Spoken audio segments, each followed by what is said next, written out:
আসসালামু আলাইকুম ওরহমতুল্লাহ। আমি মোহাম্মদ রিয়াদুল ইসলাম, বাংলাদেশ ইসলামী ছাত্র শিবিরের একজন সাথী।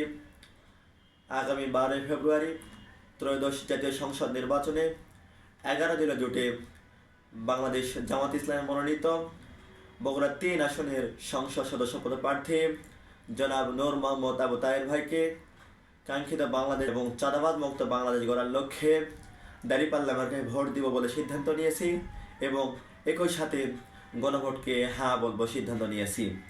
তাই আসুন আমরা সকলে দলমত নির্বিশেষে চাঁদাবাজ মুক্ত কাঙ্ক্ষিত বাংলাদেশ গড়ার লক্ষ্যে আগামী 12 ফেব্রুয়ারি সারাদিন দাঁড়িপাল্লা মার্কায় ভোট দিই এবং গণভোটকে হ্যাঁ বলে বাংলাদেশকে জয়যুক্ত করি।